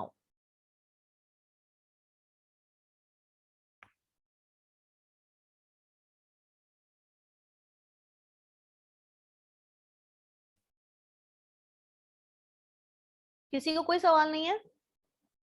चलें जी आगे बढ़ जाते हैं। ओके, अब मैं ये वाले जो स्लाइड्स होंगे इनको, हाँ ये यहाँ पर है, इसको मैं स्किप कर रही हूँ, यही बात बताई गई है। ठीक है, तो इसको एक नजर देख लीजिएगा, वैसे मैंने आपको एक्सप्लेनेशन दे दी है। अच्छा, कहीं कहीं पे ग्रुप के टास्क की जो इफेक्टिवनेस होती है वो वैरी करती है। अगर सिचुएशन बहुत कॉम्प्लेक्स है तो इंटरडिपेंडेंस मतलब हम मुश्किल काम करने जा रहे हैं, और मुश्किल काम करने में अगर एक टीम वर्कर हमारा कमजोर होता है तो सबका आउटपुट डिस्टर्ब हो जाता है। ठीक है, तो इसके अंदर हमको क्या करना होता है, हमको बड़ी इफेक्टिव कम्युनिकेशन रखनी होती है। खुसूसन जो वो कमजोर टीम मेंबर होता है ना, ये लीडर की जिम्मेदारी होती है कि वो कम्युनिकेशन को बहुत, कोऑर्डिनेशन को बहुत स्ट्रांग रखे, और किसी भी किस्म का कोई भी कॉन्फ्लिक्ट आ रहा हो ना तो उसको वो गुफ्तगू करके, ग्रुप डिस्कशन करके वहीं पे सॉर्ट आउट कर दे, ताकि आउटकम जो है वो सफर ना हो। ठीक है, teams and groups are the same thing. जैसे मैंने स्टार्टिंग के अंदर आपको बता दिया था, दोनों के अंदर मल्टीपल नंबर ऑफ इंडिविजुअल काम कर रहे होते हैं, राइट। बट टीम के अंदर लीडर की अकाउंटेबिलिटी होती है, ग्रुप के अंदर इंडिविजुअल्स की अपनी अकाउंटेबिलिटी होती है। फर्क खाली अकाउंटेबिलिटी का है। ठीक है, टीम ज्यादा जल्दी ज्यादा बड़ा काम अचीव कर सकती है, जैसे ग्रुप भी करता है। ठीक है, टीम के अंदर बेसिकली हम स्पेसिफिक कॉमन गोल्स अचीव कर रहे होते हैं, जिसके अंदर अलाइनमेंट, पॉजिटिव सिनर्जी को हम अलाइनमेंट का वर्ड भी बोल सकते हैं। और अलाइनमेंट मतलब है everybody has to move in one direction. तो सबका गोल एक होगा तो गोल अचीव आराम से हो जाएगा। Types of team, problem solving team, self manage teams, अभी आपने सेल्फ मैनेज ग्रुप भी पढ़ा था, क्रॉस फंक्शनल ग्रुप्स भी पढ़ा था, क्रॉस फंक्शनल टीम्स भी वैसे ही हैं। प्रॉब्लम सॉल्विंग को टास्क फोर्स टीम भी कह लो। ठीक है, वर्चुअल टीम, दुनिया के किस कोने में हमको नहीं पता, लेकिन हम कनेक्टेड होके काम कर रहे हैं, irrespective of the geographic location. यहां तक किसी भी स्टूडेंट को कोई भी सवाल है तो मुझसे पूछ लो। देखो, मैं ये 2 स्लाइड्स स्किप कर रही हूँ, दोनों में वही बातें लिखी हुई हैं, खाली ग्रुप और टीम के अंदर जो वाज़ेह फर्क है that is of accountability. Team के अंदर लीडर की अकाउंटेबिलिटी है, ग्रुप के अंदर इंडिविजुअल अकाउंटेबिलिटी है। You have to remember this thing. Problem solving team मैं आपको समझा चुकी हूँ, कोई प्रॉब्लम खड़ा होता है उसको सॉल्व करने के लिए, उसको सोल्यूशन फाइंड आउट करने के लिए, किसी डिसीजन पे पहुंचने के लिए हम एक टीम को फॉर्म करते हैं। यूजुअली कमिटीज होती हैं ऑर्गेनाइजेशन के अंदर already in form of teams to sort out any such things if they come up. Like for example HR के अंदर अक्सर हरासमेंट की चीजें रिपोर्ट हो रही होती है, तो we don't look into, I don't prefer looking into the harassment things. तो हम क्या करते हैं, हम एग्जीक्यूटिव कमेटी की तरफ उस चीज को फॉरवर्ड कर देते हैं, please look into this matter. Self managed work teams, लोग अपने खुद बॉस होते हैं। ठीक है, वो कोऑपरेट कर रहे होते हैं, वो ऑपरेट कर रहे होते हैं, वो खुद रिस्पॉन्सिबल होते हैं, वो खुद अपने सेगमेंट, अपने पार्ट ऑफ द वर्क के लिए अकाउंटेबल होते हैं और काम कर रहे होते हैं। They are their boss, they are their own bosses. ठीक है, क्रॉस फंक्शनल टीम, हर इंडिविजुअल के पास एक्सपर्टीज होती है, डिफरेंट फंक्शन से डिफरेंट लोगों को पिक किया जाता है in order to achieve a single which is an important task usually for a short term of time. ठीक है, वर्चुअल टीम, दुनिया के किसी भी कोने में यूजिंग टेक्नोलॉजी आप कनेक्टेड है, हम अभी वर्चुअल टीम की तरह काम कर रहे हैं। ठीक है, कोई कंफ्यूजन? टीम के अंदर गोल्स क्लियर होने चाहिए, स्किल्स रेलेवेंट होने चाहिए, ट्रस्ट होना लाजमी है। टीम हो के ग्रुप हो, दोनों के अंदर ये सारी चीजें होनी चाहिए। एक्सटर्नल सपोर्ट होना चाहिए, इंटरनल सपोर्ट होना चाहिए, लीडरशिप होनी चाहिए, नेगोशिएशन स्किल्स होने चाहिए, कम्युनिकेशन स्किल्स अच्छे होने चाहिए, यूनिफाइड कमिटमेंट, यूनिफाइड मतलब एक commitment, that is we have to work together group team. Effective team के अंदर ये सारी ही चीजें जो हैं वो उनको आगे स्लाइड्स के अंदर एक्सप्लेन किया हुआ है, एंड आई एम स्किपिंग दो slide. We all know what does clear goals means, relevant skills means, ये हम पूरे मैनेजमेंट के अंदर ये सारी टर्मिनोलॉजीज डिस्कस करते हुए आ रहे हैं। अभी इस क्लास में भी मैंने कर दी है सारी terminologies discuss, so I am not going to define each one of them. ठीक है, let me just move ahead. अच्छा, एम्प्लॉइज को एक दूसरे के साथ कोऑपरेट करना चाहिए, इंफॉर्मेशन शेयर करनी चाहिए, अगर कोई डिफरेंस ऑफ ओपिनियन आ रहा है तो डिस्कस करें, openly one on one confront करें। ठीक है, और पर्सनल इंटरेस्ट को रिड्यूस करें, सब्लिमेट का मतलब है कंट्रोल करें, और टीम के इंटरेस्ट को ज्यादा तरजीह दें, प्रमोट करें। ग्रुप मेंबर्स के रिसोर्सेज, आपके कल्चर टीम मेंबर्स के अंदर डिफरेंट होते हैं, स्टीरियोटाइपिंग को अवॉइड करना चाहिए। अच्छा, स्टीरियोटाइपिंग थोड़ा सा सुन लो, तुम लोगों ने बीसीआरडब्ल्यू में भी पढ़ा था, बट मैं फिर रिपीट कर रही हूँ। किसी भी कॉम के या किसी भी कम्युनिटी के एक बंदे को हमने निकाला, उसके अंदर से हमने एक कैरेक्टरिस्टिक्स नोट कर लिया। For example, all Muslims are not terrorist, all females are not emotional, there are a few male members who are also emotional, ठीक है. All blacks are not good athlete. एक ब्लैक जो है वो अच्छा athlete है, इसका मतलब ये नहीं है कि सारे ब्लैक जो है वो बड़े अच्छे एथलीट हो. All Japanese are thin. No, it's not like that. एक Japanese अगर thin है तो कोई जरूरी नहीं कि हमने पूरे कल्चर पे there are fat Japanese as well. ठीक है, कोई कंफ्यूजन यहाँ पे? तो this is what is known as stereotyping. Any question so far? Okay, good, great. आगे आ जाओ. ग्रुप स्ट्रक्चर के अंदर कॉन्फर्मिटी का मतलब होता है ऑर्थोडॉक्स स्टाइल, मींस पुरानी सकाफतें. और पुरानी सकाफतों के अंदर जब हम रूल्स एंड रेगुलेशंस फॉलो कर रहे होते हैं तो ग्रुप थिंक करने की जरूरत कम से कम पड़ती है क्योंकि रूल्स पहले से तय होते हैं. स्टेटस मतलब वेरीज इन इंपॉर्टेंस अमंग कल्चर्स. अब स्टेटस मींस आपकी क्या पोजीशन है और हर कल्चर के अंदर उस पोजीशन की इंपॉर्टेंस वेरी करती है. सोशल लोएफिंग हम पहले बता चुके हैं, मतलब अब हम सोशलाइजिंग पे ज्यादा काम कर रहे हैं. हम इंडिविजुअल वर्कर होता है तो वो अच्छा काम कर रहा होता है, लेकिन जब वो ग्रुप के अंदर होता है तो वो डिस्टर्बेंस बन जाता है. ठीक है. Cohesiveness means unity. आगे बढ़ जाते हैं. ग्लोबल टीम्स के ड्रॉबैक्स भी हैं, फायदे भी हैं. देखिए, हम ये बेसिकली हम ग्लोबल और इंटरनेशनल और नेशनल लेवल के ऊपर बात नहीं करेंगे. हमने देख लिया कि टीम के अंदर फायदे भी हैं. ग्रुप के अंदर जो फायदे थे वही टीम के फायदे होंगे. ग्रुप के अंदर जो डिसएडवांटेजेस थे वही टीम के डिसएडवांटेजेस होंगे. I am not going to repeat it here. ठीक है. अब अगर हम बात करते हैं, देखिए सोशल नेटवर्क का मतलब होता है connectivity with people, connectivity between the individuals. There are few people, for example, if I give you my own example, I get connected, I get along with people very nicely. मैं एक meeting करती हूँ 5 minute की हो 10 minute की हो, but I'm a very social kind of a person because maybe I'm an extrovert. ठीक है, that could be the reason. तो relationships आराम से मैं build करती हूँ और जब एक दफा relationship form हो जाते हैं तो I give importance to them rather than any other thing in the world. ठीक है, and this is the end of this chapter. कोई क्वेश्चन है बेटा तो मुझसे पूछ लो and then I will be starting the next chapter.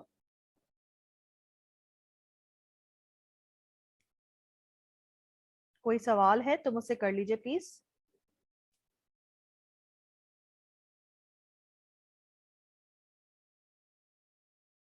किसी स्टूडेंट को कोई सवाल नहीं है? लाइबा गुफरान, मिस आपकी बुक का एडिशन क्या है? ऑलराइट बेटा, ये मैं बुक नहीं आपको दिखा रही हूँ, ये प्रिंटिस हॉल की ओरिजिनल स्लाइड्स हैं जो कि किसी यूनिवर्सिटी ने परचेज की थी. मैंने ही परचेज करवाई थी और मैंने उसको फिर अपने पर्सनल यूज के लिए भी यूज किया. ठीक है. अब एडिशन से कभी भी कोई प्रॉब्लम नहीं आता. आपके पास एडिशन ऑफ बुक के अंदर खाली केस स्टडीज के अंदर या 1-2 पेज का डिफरेंस आता है.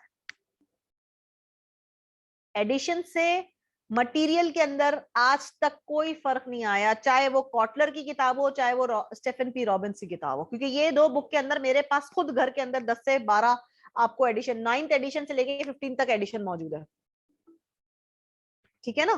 तो इसमें एडिशन में कोई फर्क नहीं है, खाली केस स्टडीज का फर्क होता है, एक आध पेजेस का फर्क होता है. That's it. ठीक है. आगे आ जाते हैं. I am starting the next chapter now. एक सेकंड दीजिएगा, मैं स्लाइड शेयर करती हूँ.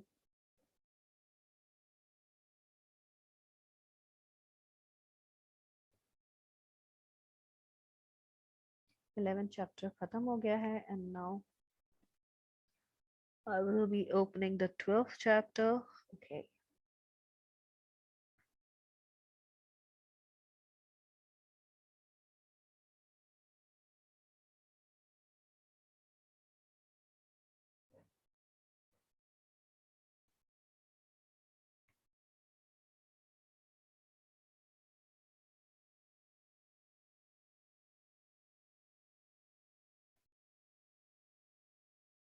अच्छा, सबसे पहले अगर हम चेंज की बात करें, what is change, how do we define change? Change basically या तो लोग चेंज होते हैं, एक बंदा चला गया नया बंदा आ गया तो लोग चेंज हो गए. स्ट्रक्चर चेंज हो गया, पोजीशंस हमने चेंज कर दी, हमने टेक्नोलॉजिकल एडवांसमेंट कर दी. अब आईसीएमपी हेड ऑफिस के अंदर जितने बच्चे पढ़ रहे हैं तो आपको स्ट्रक्चर के अंदर चेंजेस नजर आ रहे हैं. ठीक है. टाइल्स बिछ रहे हैं, इनोवेशन हो रही है, क्रिएटिविटी नजर आ रही है, पेंट हो रहा है, चेयर्स नहीं हो गई, आपके एलईडीज लग गई हैं, ठीक है, तो ये सारी चेंजेस हो रही है, ठीक है, तो टेक्नोलॉजिकल एडवांसमेंट भी है, ठीक है। इसके बाद अगर हम देखें, देखो ऑर्गेनाइजेशन के अंदर चेंज लाना क्यों जरूरी होता है, यानी आईसीएमपी में भी चेंज लाना, या ये सारे हमने खर्चे क्यों किए, इवन जो हमारी नई बिल्डिंग बन रही है उसके अंदर भी हम लोगों के पास लेटेस्ट इक्विपमेंट होना जरूरी क्यों है। Look, if an organisation has to survive in the market, ठीक है, मार्केट को सबसे पहले हम डिफाइन करते हैं where selling and buying is taking place. If ICMAP or any organization has to survive in the market, they have to adapt. Adapt का मतलब है they have to change, they have to stay flexible. जैसा देश वैसा भेस, जो trend चल रहा है हमको भी ट्रेंड का पार्ट बनना है, ट्रेंड को फॉलो करना है, ठीक है। कैरेक्टरिस्टिक्स ऑफ चेंज, कोई कांस्टेंट नहीं होता, हम ये नहीं कह सकते कि हर साल हम ये पेंट करवाएंगे, ये कोई जरूरी नहीं है, जब हम रिक्वायरमेंट देखेंगे, ठीक है। डिग्री ऑफ चेंज, किस किस परसेंटेज का चेंज आया है, 10% भी आ सकता है, कभी कभी 50% चेंज भी आ सकता है, कभी 90% चेंज भी आ सकता है। Produces uncertainty yet is not completely unpredictable, जब चेंज लेके आते हैं तो हमको श्योर नहीं होता कि ये चेंज हमको सक्सेस लाके देगा कि नहीं देगा, लेकिन हाँ हम प्रिडिक्शंस के ऊपर काम कर रहे होते हैं, and predictions are actually linked with the past experience and present situation. तो प्रिडिक्शंस के अंदर हम बिल्कुल अनश्योर नहीं होते, हाँ अनसर्टेनिटी जरूर होती है, we are not 100% sure. Threats भी होती हैं, खतरा भी होता है, और अपॉर्चुनिटीज भी निकलती हैं, ठीक है। Change is basically an integral part of every managers job. कभी भी ऑर्गेनाइजेशन चेंज लेके आती है तो हर मैनेजर की जिम्मेदारी होती है to act as a catalyst. Change catalyst means सबसे पहले वो चेंज लेके आया, उसने चेंज को अडेप्ट कर लिया, अपना लिया है, and now he will be convincing others कि हाँ भाई ये देखो चेंज से मुझे तो बड़ा फायदा हो रहा है, तुम भी फायदा उठाओ। एक्सटर्नल फोर्सेस के अंदर मार्केट प्लेस, अभी मैंने थोड़ी देर पहले ही मार्केट वर्ड का नाम लिया था। Market place is a place where selling and buying is happening. Government के रूल्स एंड रेगुलेशंस चेंज होते हैं, आपका टैक्स का अमाउंट चेंज होता है which we all have to pay. Technological changes आ रहे हैं, 3G था फिर 4G हो गया, अब किसी भी वक्त 5G आ जाएगा। लेबर मार्केट के अंदर आपके स्किलफुल लेबर्स के पर आवर रेट वैरी कर रहे होते हैं, ठीक है। इवन अगर मैं ये बात बोलूं कि हम ICMAP के अंदर सारे टीचर्स जो हैं वो पर आवर रेट के ऊपर जॉब कर रहे हैं, so we can be termed as labour, and हमारा पर आवर रेट जो है वो रिमेन्यूरेशन जो होता है वो मार्केट कंपैरेटिव होना चाहिए, ठीक है। तो मार्केट के अंदर जो भी रेट चल रहा होता है तो ICMAP वाले भी अपने हिसाब से रिवाइव कर रहे होते हैं, ठीक है।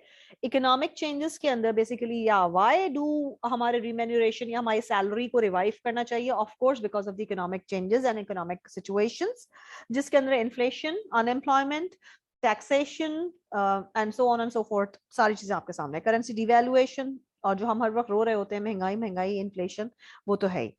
अच्छा, अब these are all the external factors which a company can control to some extent but not always in all parts, क्योंकि इसके अंदर government and uncontrollable factors involve होते हैं, and that is why it is known as external forces.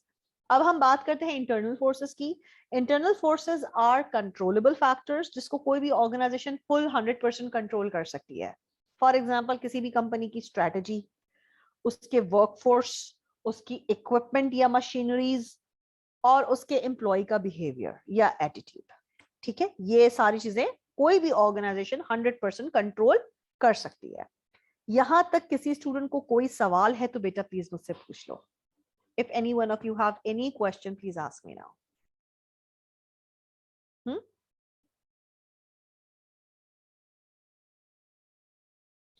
Please chat screen पे लिखो कोई सवाल है तो, ठीक है।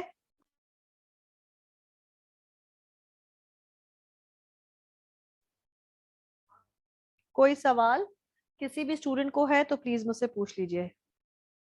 ओके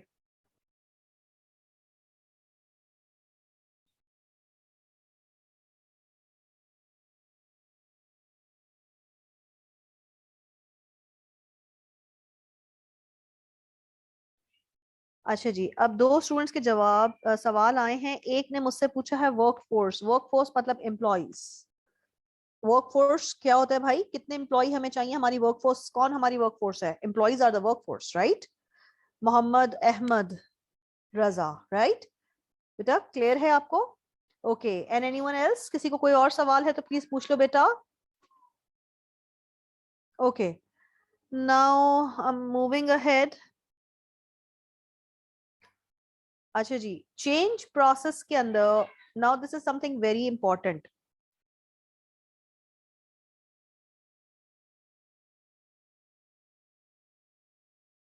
बेटा आप इस स्लाइड को 1 मिनट देखो, मैं 1 मिनट में वापस आ रही हूँ, ठीक है? Just a minute break.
जी बच्चों, सॉरी, हाँ जी।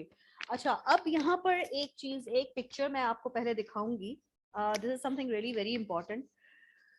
देखें, सबसे पहले लिविन ने एक मेटाफॉर, मेटाफॉर मतलब एक पिक्चर के थ्रू इसको एक्सप्लेन करने की कोशिश की है। और यहाँ पे 3 स्टेजेस हैं। देखो, अनफ्रीज का मतलब है यहाँ पर ट्राइंगल है, कोई भी चेंज की रिक्वायरमेंट थी, चेंज आना था, जरूरत थी, पर चेंज आया नहीं था। फिर हमने रियलाइज किया कि हमको चेंज की जरूरत है, और फिर हमने चेंजिंग फैक्टर्स लेकर के आए। चेंजिंग फैक्टर्स लेके आए तो हमने ट्राइंगल को सर्कुलर के अंदर ट्रांसफॉर्म कर दिया। अब सर्कल का मतलब है कि अब ये जब सर्कल बन गया है ना, तो अब ये सर्कल दोबारा ट्राइंगल नहीं बन सकता। इसको हम कहते हैं refreezing. That once the thing has changed, it continue to be in a state of change. ठीक है, अब मैं आपको इसकी एक्सप्लेनेशन यहां पर दे रही हूं। अनफ्रीजिंग के अंदर हमने रियलाइज किया, हमने स्टेटस को हमने ये रीड किया कि yes we need some change, then changing a new state, refreezing, making the change permanent. That means के आप चेंज आया एंड इट चेंज हो चुका and it will continue remaining in the new form. ठीक है, that is permanent change. ये नहीं है कि हमने 3 दिन के लिए एक नई पॉलिसी लाई और वापस हम दोबारा पुरानी पॉलिसी पे चले गए। नहीं, पुराना खत्म हो गया, अब we have to stick to the new policies.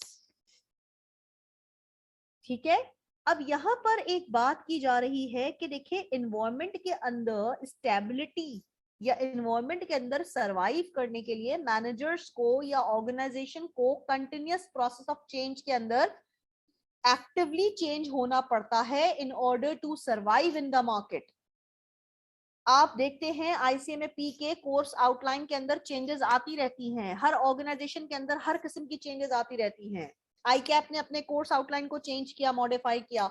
Universities नए करिकुलम्स डिजाइन करते रहते हैं. Why? Because we need to survive in the market, we have to stay comparative in the market.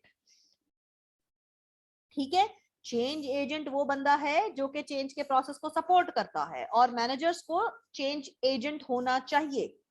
Type of change agent, internal managers होंगे. Non managers भी कुछ specialist होते हैं जिनको हम कहते हैं कि भाई ये आए हैं और ये हमको इस चीज के ऊपर ट्रेन करेंगे, 1 साल तक ये हमारे पास रहेंगे, उसके बाद ये वापस चले जाएंगे, जिसको हम कहते हैं आउटसाइड कंसल्टेंट. वो चेंज को इम्प्लीमेंट करवाते हैं, वो एक्सपर्ट्स होते हैं, और इम्प्लीमेंटेशन के बाद वो चले जाते हैं हमको सिखा करके काम. Is the concept clear here? तमाम तर बच्चों को प्लीज, अगर किसी भी बच्चे को कोई भी सवाल है तो मुझसे पूछ लो.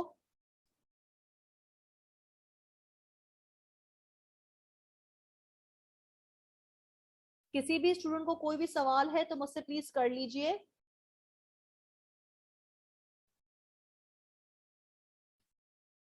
Okay, I can see one question. Change agent. Change agent वो बंदा होता है जो चेंज को सपोर्ट करता है. फॉर एग्जाम्पल इंटरनल वो मैनेजर हो सकता है, एक्सटर्नल हम किसी स्किलफुल पर्सन को लेके आए और स्किलफुल पर्सन को लेके आए और उससे इंप्लीमेंट करवाएं पूरा प्रोसेस, तो आउटसाइड कंसल्टेंट भी हो सकता है जो चेंज को प्रमोट करता है, चेंज लाने में हमको हेल्प करता है, जिसकी जिम्मेदारी होती है चेंज का प्रोसेस. ठीक है बिलाल? ओके चलो let's move ahead. Structure change होते हैं, लोग चेंज होते हैं, टेक्नोलॉजी चेंज होती है. पहली स्लाइड पे भी हमने यही चीज पढ़ी थी. Then types of changes, structural changes, technological changes and people change. ठीक है.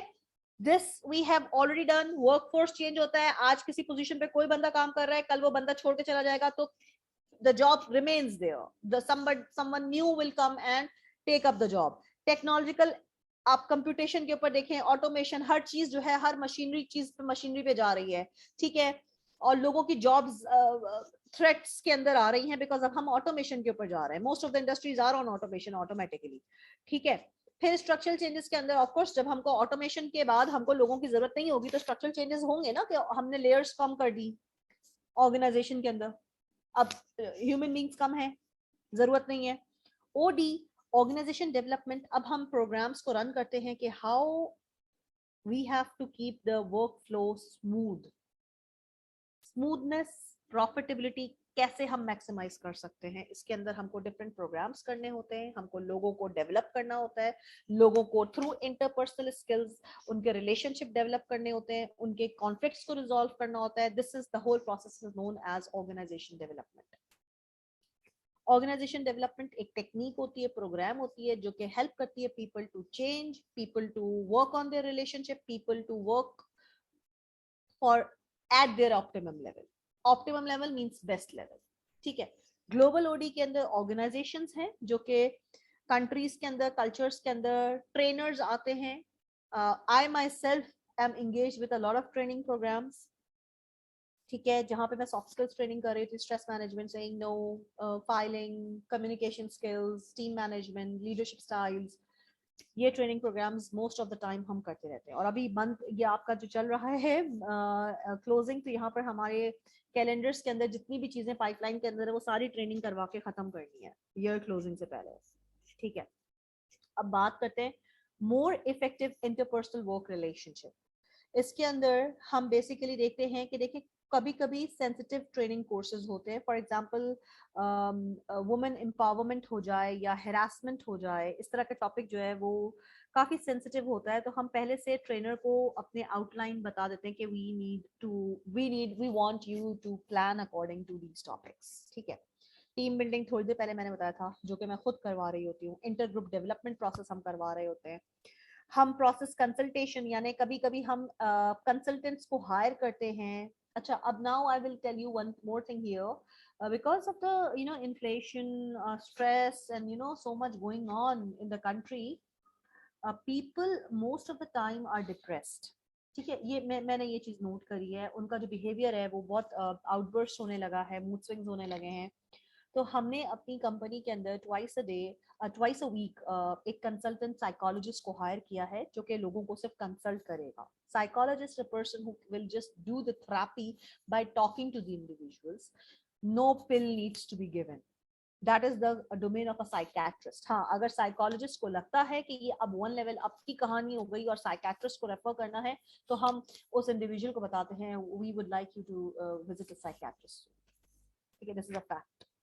अच्छा जी, इसके बाद सर्वे फीडबैक्स होते हैं आपके ग्रुप के ऊपर। आपका फीडबैक देखा जाता है, आपकी परफॉर्मेंस देखी जाती है कि जो हमने आपको ट्रेनिंग प्रोवाइड की उससे आपकी परफॉर्मेंस के अंदर आपको फर्क पड़ा कि नहीं पड़ा। कोई सवाल यहाँ तक किसी स्टूडेंट को है तो बेटा मुझसे पूछ लो। Any question if you have, please ask me now.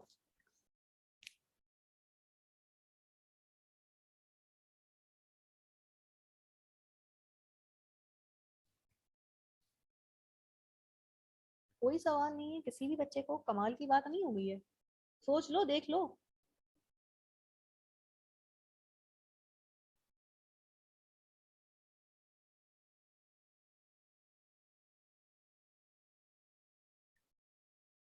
कोई सवाल नहीं है।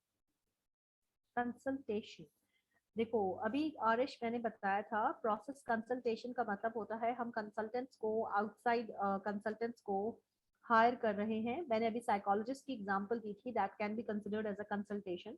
वो ट्वाइस अ वीक हमारी कंपनी में आते हैं और हम इनको नंबर ऑफ इंडिविजुअल से कंसल्टेशन आवर्स फिक्स करवाते हैं कि इनके बिहेवियर के अंदर कुछ प्रॉब्लम है, just find out the reason why this person is not he or she was once a star performer और अब इनकी परफॉर्मेंस बिल्कुल डिक्लाइन हो गई है, तो just talk and try to find out what the problem is। तो क्योंकि लोग हमसे अक्सर ओपन होकर बात करना प्रेफर नहीं करते, तो we have hired outside consultants to do this for अस।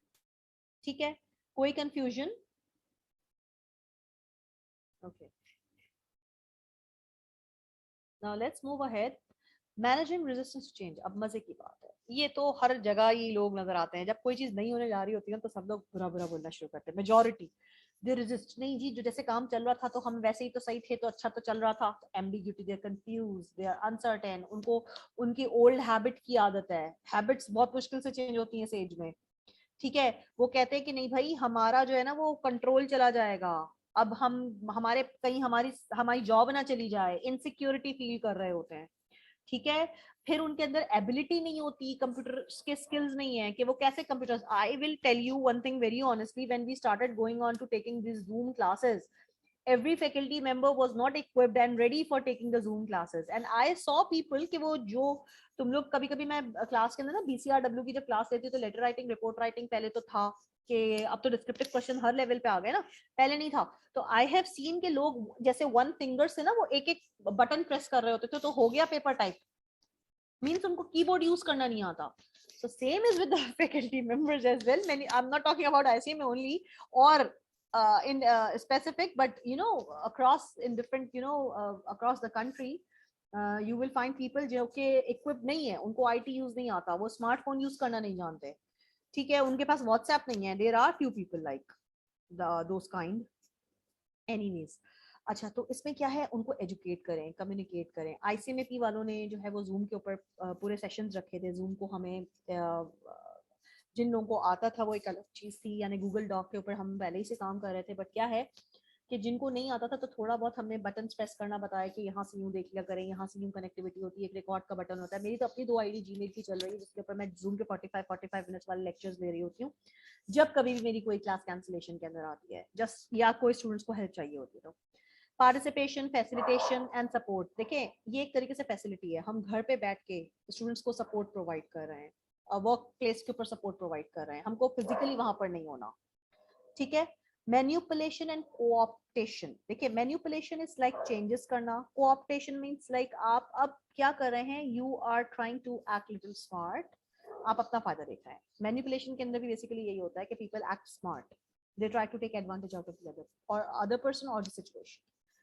अब पीपल को, क्योंकि चेंज एक्सेप्ट कराना एक डिफिकल्ट थिंग होता है, लोग अपने फायदे के लिए कहते हैं कि भाई चेंज तो ये हमारी जॉब चली जाएगी, बस 2-3 लोगों के सामने उन्होंने ये बात कर दी, अब सबको थ्रेट हो गया।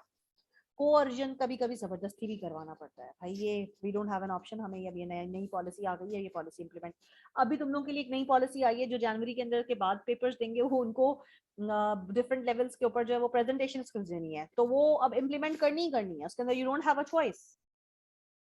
ठीक है, अच्छा, इसके अंदर हम बात करते हैं चेंजिंग ऑर्गेनाइजेशन कल्चर। अब देखिए कल्चर के अंदर नेचुरली चेंज होता है रेजिस्टेंस का, बिकॉज हम ऑर्थोडॉक्स काइंड चल रहे होते हैं, हम हैबिचुअल होते हैं अपने पुरानी ट्रेडिशनल कल्चरल चीजों के, ठीक है। तो कोई भी चेंजेस आती हैं तो थोड़ा सा हम वो कहते हैं कि यार क्या है, पुराना सही चल तो रहा था, फिर क्या मसला हो गया। तो एक एक एक वो दिल, it's a human psychological factor, that's okay. फिर हम बात करते हैं अकरेंस ऑफ ड्रामेटिक क्राइसिस। अच्छा, अब ये तो क्राइसिस के अंदर के देखिए, अब ये ड्रामा मेलो हर जगह आ जाता है कि भाई ये इसके ये नुकसान है, ये नुकसान है, ये नुकसान है, ये कॉस्ट है, ये कॉस्ट है, ये कॉस्ट है, तो लोग रोना धोना ज्यादा मचाते हैं। चेंजिंग हैंड्स के अंदर जो है वो लीडरशिप होनी चाहिए, that they have to stick resist and they have to stick to the new form कि भाई ये ऐसे ही होना है, you don't have a choice. Strict होकर के थोड़ा सा कोवर्जन करनी पड़ेगी, जबरदस्ती करवानी पड़ती है। Young people are more flexible actually, and small organisations are themselves more flexible. Even young organisation जो ज्यादा पुरानी नहीं होती तो उनके अंदर चीजें फॉर्म नहीं हुई होती, तो वो फौरन आराम से रेडी टू चेंज, अडेप्टेबल होते हैं, ठीक है। और जहां पर ऑर्गेनाइजेशन का कल्चर स्ट्रांग नहीं होता, वो लोग भी आराम से इजी टू चेंज हो जाते हैं, क्योंकि वहां पर यूनिटी इतनी नहीं होती। जहां पर स्ट्रांग कल्चर होता है ना, यूनिटी होती है, वहां पे चेंज इंप्लीमेंट कराना बड़ा मुश्किल होता है, ठीक है। अब एम्प्लॉय को स्ट्रेस होगा। Stress is an uncomfortable state, जहां पर वो ये कहेंगे कि भाई हमारी चीजों में कॉन्स्ट्रेंट्स आ रही है, रुकावटें हो रही हैं, ठीक है, हमारा काम वैसे नहीं हो रहा। अब स्ट्रेस के दो, एक तो पॉजिटिव स्ट्रेस होता है, एक नेगेटिव स्ट्रेस होता है, एक यू स्ट्रेस एंड एक डिस्ट्रेस होता है, ठीक है। Eustress is positive stress. When you are in stress, your mind start thinking about the possibilities. मेरा मेटाबॉलिज्म फास्ट हो जाता है स्ट्रेस के अंदर, तो मेरा जब मेटाबॉलिज्म फास्ट हो जाता है तो मैं वो काम भी कर देती हूँ जो मैंने बहुत सारे अरसे से पेंडिंग में डाला होता है। ट्रस्ट मी, मैं अपने ऑफिस के अंदर वो ड्रॉर खाली कर देती हूँ, वो फाइलिंग कर देती हूँ जब मैं स्ट्रेस के अंदर होती हूँ, जस्ट क्योंकि मुझे अपना अटेंशन डाइवर्ट करना होता है, मेरा मेटाबॉलिज्म फास्ट होता है, तो मैं काम ज्यादा करती हूँ। This is something problem in me, जो कि मुझे खुद पता है। घर के अंदर भी मैं वो वार्डरोब बिल्कुल साफ कर दूंगी जो मैंने सालों से छोड़ी हुई होती है कि भाई यहाँ इसको किसी दिन करेंगे। So this is how I use my stress, my energies in a positive way, ठीक है। अब तो अच्छा परफॉर्मेंस का रिजल्ट जो है वो बड़ा बेहतरीन आ जाता है, तो ये पॉजिटिव स्ट्रेस होता है। जो नेगेटिव स्ट्रेस होता है, now you get depressed, you start having a feeling of being left out, उसको आपने जो है वो हैंडल करना है। It's something wrong. स्ट्रेस आपको पर्सनल फैक्टर्स की वजह से भी होते हैं, जॉब रिलेटेड फैक्टर्स की भी वजह से होते हैं, आपके पर्सनल हेल्थ इश्यूज की वजह से भी होते हैं, या स्ट्रेस की वजह से पर्सनल हेल्थ इशू क्रिएट भी हो जाते हैं। Even greying of the here is a common stress thing. आजकल तो छोटे छोटे बच्चों की क्लास में मैं बाल देख रही होती हूँ, वो आधे से ज्यादा ग्रे नजर आ रहे थे ना, आई एम लाइक सरप्राइज्ड, क्या हो गया बेटा? हाँ मिस, वो साइनस है या स्ट्रेस है, व्हाटएवर, ठीक है। जॉब रिलेटेड स्ट्रेस को भी देखो बेटा, दोनों तरीके के स्ट्रेस को हमेशा कोप करना आना चाहिए। I always say ABC। A stands for awareness, किस चीज से स्ट्रेस होता है। बी फॉर बैलेंस, मैं अपने स्ट्रेस को कैसे कोप करूं। सी फॉर कंट्रोल, मुझे अपने स्ट्रेस को कंट्रोल करना ही करना है, लाजमी है। I can't afford to suffer, ठीक है। फिजिकल सिम्टम्स स्ट्रेस के अंदर, आपके ब्रीदिंग रेट्स, आपको हेडेक होता है, आपका बीपी बढ़ जाता है, और फाइनली अल्लाह माफ करे आपको हार्ट अटैक हो जाता है। This is the physical symptoms. Psychological systems, आपको एंजाइटी, टेंशन है, इंसोमिया हो गया, नींद नहीं आ रही, बोर हो गए, प्रोक्रेस्टिनेशन हो गए, शॉर्ट स्पैन, आपका जो रिटेंशन पावर है, मेमोरी लॉस हो रहा होना शुरू होता है। These are the issues. Behaviour, you start triggering. सबसे पहले आपका टेम्परामेंट, काम में दिल नहीं लगना, एब्सेंट होना, ईटिंग हैबिट्स चेंज हो जाती हैं, you start eating a lot और you stop eating. I am a foodie, I love eating, तो मेरा स्ट्रेस निकालने का एक तरीका ये भी होता है, start eating a lot and I start gaining a lot of weight, ठीक है। कुछ लोग जो हैं वो भागते हैं और वो कहते हैं कि यार let's do drugs and let's get into like just consume a glass of wine, तो दैट इज अगेन, हम लोग तो मुसलमान है, हमें ऐसा नहीं करना चाहिए। इवन हमें स्मोकिंग को भी अवॉइड करना चाहिए, which is actually injurious for your health. So don't end up in any kind of behavioral activities जो इस तरह के disorders के अंदर आपको ले जाए और जो कि आपको लॉन्ग टर्म के ऊपर डैमेज दे जाए। अच्छा, स्ट्रेस को रिड्यूस करने का तरीका, सबसे पहले देखो, हमें अपने सिलेक्शन क्राइटेरिया को इतना स्ट्रॉन्ग बनाना चाहिए कि हम इस तरह के किसी भी स्ट्रेसफुल पर्सन को हायर ना करें, ठीक है। जॉब इंटरव्यू को रियलिस्टिक रखो और कंफ्यूजन को कम से कम रखो, क्लैरिटी रखो। क्लैरिटी रखोगे तो कंफ्यूजन ऑटोमेटिकली कंट्रोल हो जाएगी। ऑर्गेनाइजेशन के अंदर कम्युनिकेशन को क्लस्टर क्लियर रखें। क्लस्टर क्लियर के अलावा it has to be very open and irrespective of any kind of barriers, barrier free रखें, हर्डल्स नहीं है उसके अंदर, कोई भी किसी से भी किसी भी वक्त बात कर सकता है। परफॉर्मेंस प्लानिंग प्रोग्राम को बहुत मिरर की तरह क्लियर रखें ताकि सबको पता चल जाए कि मेरी परफॉर्मेंस अभी कहाँ है, मेरा कितना अप्रेजल बन रहा है और मुझे एंड में कितना अप्रेजल का इंक्रीमेंट आएगा, ताकि लोग अपने इंक्रीमेंट के हिसाब से अपनी फ्यूचर प्लानिंग कर रहे होते हैं. They don't get a shock informed of the end of the year कि यार मेरा तो मैंने सोचा था कि कम से कम 2 लाख का इंक्रीमेंट लगेगा या बोनस आएगा, यहाँ तो 2,000 रुपए का नहीं आया. सो यू नो उनकी प्लानिंग पूरी खराब हो जाती है. जॉब को रीडिजाइन करते रहें, चेंज करते रहें, ठीक है. और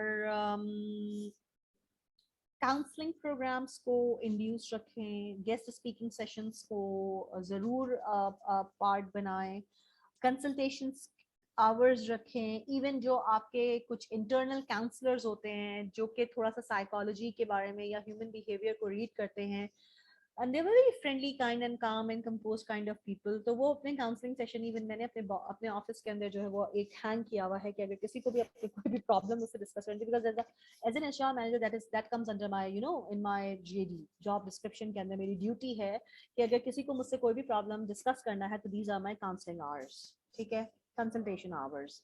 अच्छा जी, मैनेजमेंट को टाइम प्लानिंग एंड असिस्टेंस के अंदर यानी टाइम मैनेजमेंट के ऊपर भी हम तो अपने सारे एम्प्लॉइज के डेस्क के ऊपर एवरी मंथ के बिगनिंग के अंदर मैं एक कैलेंडर का पेज पेस्ट करवाती हूँ so that they can write their day, जिस स्पेसिफिक डेट की ड्यूटीज हैं, so they have a place to write down और schedule their meetings and all.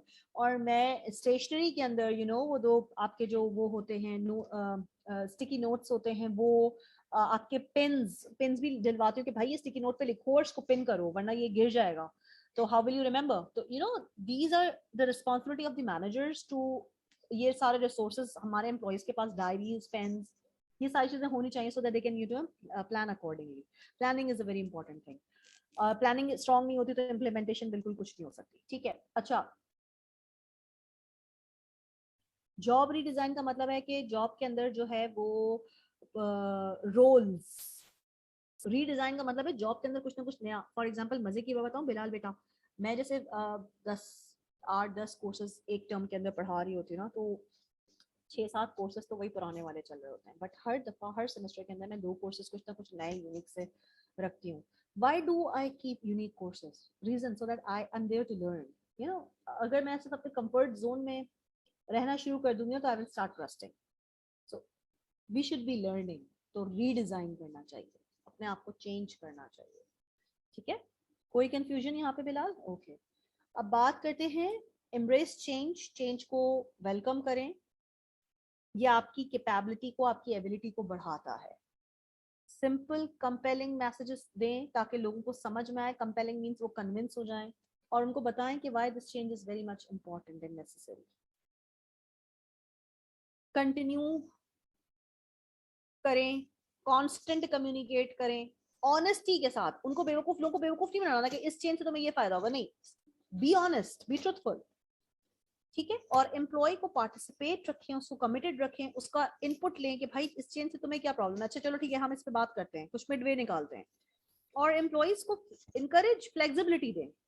देख लें, ट्राई तो करें, ट्राई करने में कुछ नहीं. Then when they start working towards a change ना, तो वो खुद कहेंगे हाँ भाई इससे तो हमारा काम आसान हो गया, ठीक है. एंड आई थिंक ठीक है.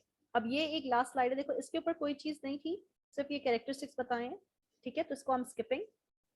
अब नाउ क्रिएटिविटी का मतलब है innovative, something new which was not there earlier, कोई यूनिक तरीका. Innovation is another word of creativity, यानी कोई नई चीज, कोई क्रिएटिव काम करना, कोई यूनिक काम करना, कोई नई चीज करना जो पहले नहीं थी. Idea champion is that one person जो कि सेल्फ कॉन्फिडेंट होता है, वो अपना नया आइडिया लेके आता है, वो आइडिया सबसे शेयर करता है, नॉट ओनली शेयर करता है, वो उसको इम्प्लीमेंट भी करवाता है. ensures that innovation are implemented, यानी वो सिर्फ आइडिया दे ही नहीं रहा, वो आइडिया को इम्प्लीमेंट भी कर रहा है. that is person is known as idea champion. Input, process, output. Process is also known as transformation.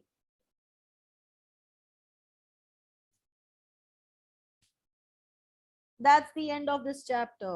कोई कंफ्यूजन किसी स्टूडेंट को है? देखो बेटा मैंने कुछ चीजें स्किप की हैं जो कि अननेसेसरी हैं, जितनी एक्सप्लेनेशन नीडेड थी. core content we have done. Any question if you have, please ask me now.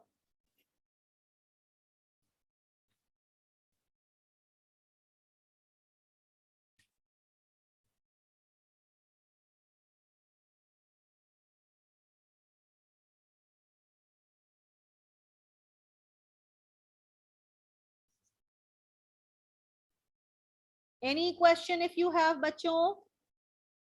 Done, thank you so much. फिर इंशाल्लाह ताला हमारी कल मुलाकात होती है अपने टाइम से, and I will try my best कि बिल्कुल टाइम से हो जाए।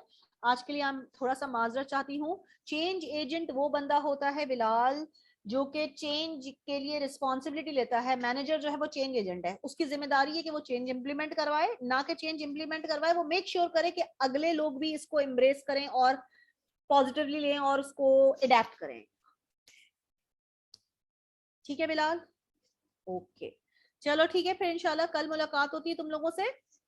और प्लीज आई होप कि आप लोग साथ के साथ चीजें कर रहे हैं, रिवाइज कर रहे हैं। These are all recorded lectures which are provided to you on the portal. Please listen to them before joining us for the next class, ठीक है?